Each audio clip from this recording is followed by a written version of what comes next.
What's going on, Jerome's raw, real audio rant? Stuck in traffic rant. That's what we're doing. So you saw the whole thing about JJ McCarthy and his psycho persona, and it's not an act, you know? It's extremely hard, that's what she said, to fake. Just that level of intensity, that level of desire. Can't do it. Can't do it, man. And you've seen various fan bases, whether it's the Lions, the Packers, or the Bears. Oh my, they're giving JJ McCarthy a lot of she-eyes, right? So they're calling it corny. They're calling it's like Russell Wilson and his dangerous persona. You know what that means? It means they're scared. It means they are scared because they're stuck in the division with a purple demon named number 9. That's right, man. Because that's what they do. And I mean, that's what all sports fans do. I mean, that's what we Vikings fans have done, where division rivals, things start to go well. But you know that they're scared, right? Because if they weren't scared, well, first off, if JJ McCarthy wasn't him, he would not bring up, oh, my persona. You know, if like Carson Wentz doesn't have a persona, like Wentz isn't out here like, oh, number 11, Otse, Big Arla. No. And also, like JJ McCarthy and his stoic philosophy and his, I'd rather be a warrior in the garden than a gardener in the war. You literally cannot say stuff like that unless you're him. You know what I mean? Where it's like, Tua Tagovailoa isn't out here just ripping off random stuff like that. You know? Jake Browning isn't just like, just call me number 6. Nah. But all these other fan bases, full on cope. And it's beautiful. And I'm just in love with everything that's going on. And just bringing it up because you know that they're shaking in their boots in their little, damn you people, go back to your shanties of just like, oh, the Vikings. They got that offensive line going. The defense is suddenly getting things together.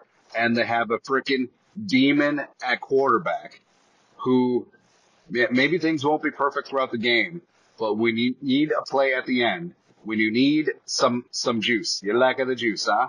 In the fourth quarter, he's got that ish. And he's paired up with Justin friggin' Jefferson. So it's going to be 9 and Jets forever, baby. That's right. And also Kevin O'Connell going to be firmly ensconced. And we've talked about, there is a legit competitive advantage when your head coach is the offensive play caller. Where if you have a defensive-minded head coach or a head coach who does not call offensive plays, like if your team has success and then all of a sudden you're able to get something done, your offensive coordinator is going to get poached, right? That's what happens because it's an offensive league. And now all of a sudden, Kevin O'Connell, as well as Justin friggin' Jefferson, as well as Jonathan James McCarthy, they're going to be together for the next 5, 10, 12, 15 years. Oh, baby. My darling, I can't get enough of your love, babe. That's right. All right. So it's okay.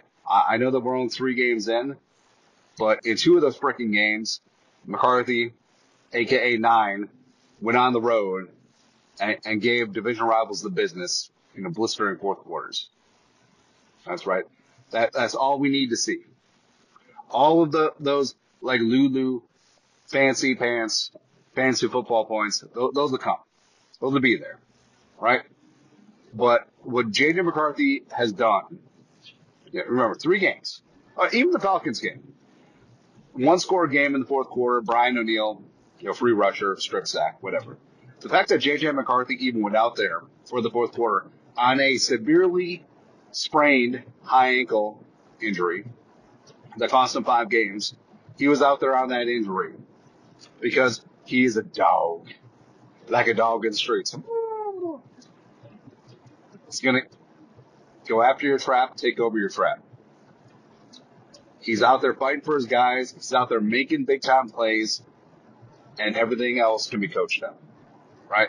And, yeah, as McCarthy said, there's a lot of meat on that bone. Kevin McConnell said there's a lot of ways he can improve. That's true. But you cannot coach a player to be clutch. You can't do it. Like, you can coach a player as like, all right, so in and out of the huddle, accuracy, technique, all that stuff, getting rid of the ball, put the ball in play. You can coach all of that.